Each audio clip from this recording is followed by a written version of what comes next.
Здраво, дечки! Денес имаме еден многу редок модел кај нас, а и во светот реално, затоа што од ова што го гледате тука се само 200 модели направени, а ние денес го возиме 32-иот модел конкретно од сите тие 200.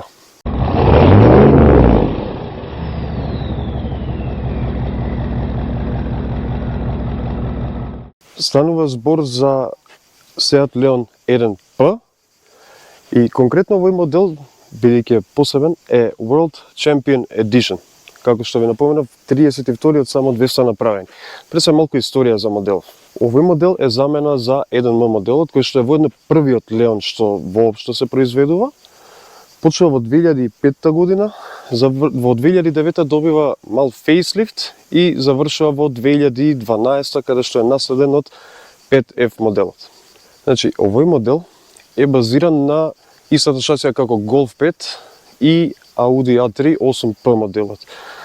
Разликата во однос на моторите, технички истиот мотор го има и во Golf 5, во GT изведбата 2.0 TFSI со 200 конски сили, но овде го имаме во малку повеќе варијанти. На опција се понудени 200 конскиот, во Купрата имаме 240, 200 конскиот е во еферот, Купра Air има 265, а овој конкретно, бидејќи е World Champion Edition, има 285 конски сили фабрички, што и tekako се повеќе од Golf 5 GTI или FR со 200 конски сили. Овие 200 модели се направени од Seat, бидејќи тој период кога е излезен моделов, Seat неколку пати има победено на World Touring Car Championship или WTCC попознато кај нас, и во соработка со ABT, која што на сите ни е и tekako позната фирма, го носат овој мотор до 285 конски сили и од фабрика излегува со истите. Че мене лично како бивши собственик на исти ваков модел, само FR, за жал не беше ваков, многу ми се свига предниот браник, има како мал дифузер со решетката, многу агресивно, линијава што од фарот ја сели цела кола до крај, и кога сме тука исто, што дава малку купе изглед на цело возило, што кваката е скриена, не е тука како на повеќето модели. Love it or hate it дизајнот, знам, јас го обожавам искрено, дали дека сум имал, не знам. Кога сум тука сакал да ви спомнам за кочниците, назад се 280 мм, а напред не се 286 како обичните модели, не се ни 312 како на FR моделите, се 358 мм, што и како се потребни поради многуте коњи што ги има под хауба. Воедно кога сме кај тој конкретно има 285 конски сили и 360 Нм вртежен момент. Сега овој модел конкретно нема нешто премногу тюнинг направено на него, има печурка филтер ставено, има даунпайп што малку допринесува за звук, така што можеме да ги заокружиме и на 300 конските сили кои што ги има. Епа дечки, дојдовме до омилениот дел, секогаш го кажувам така зашто и така е, тоа е возењето. Пред перформансите сакам да напоменам многу убава позиција на седење имам. Седиштата кои што се полакада, одлично ме држат во нив и баш го добивате она спортско чувство дека сте во некој спортски автомобил кој што е и tekako спремен. Стандард Volkswagen групација, build quality, со малку повеќе пластика од Golf 5 или A3, но неприметлива, секако имате многу работи што надоместуваат за тоа, како на пример овој момент.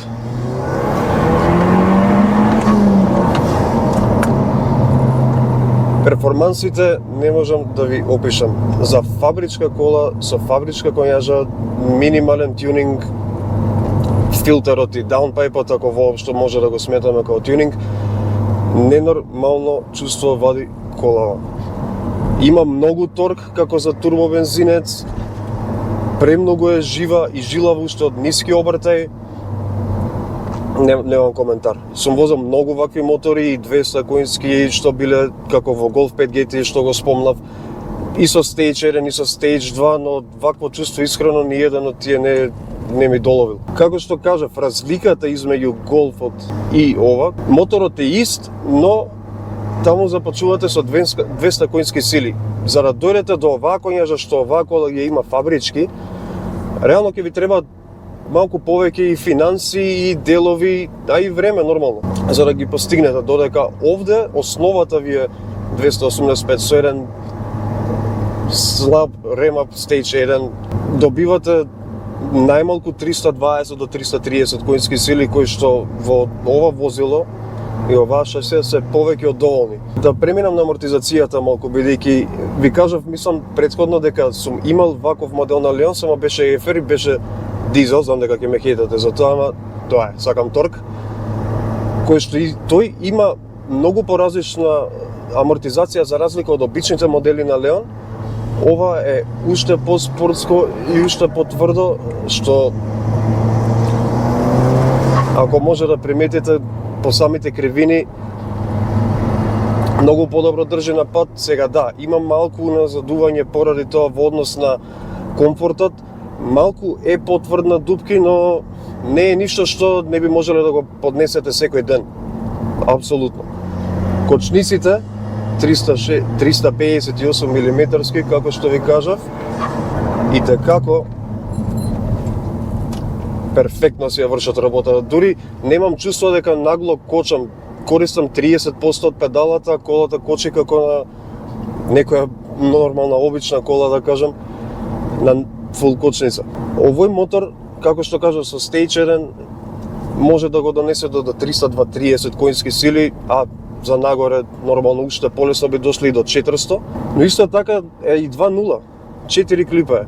Да, може не вади некој предобар звук како V6 или било што друго, но затоа го имате компромисот на мала потрошја при нормални услови на возење и мокноста кој што ја дава.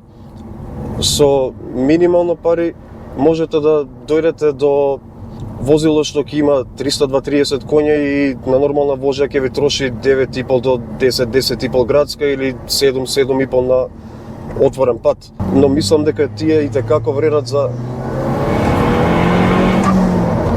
за овој момент.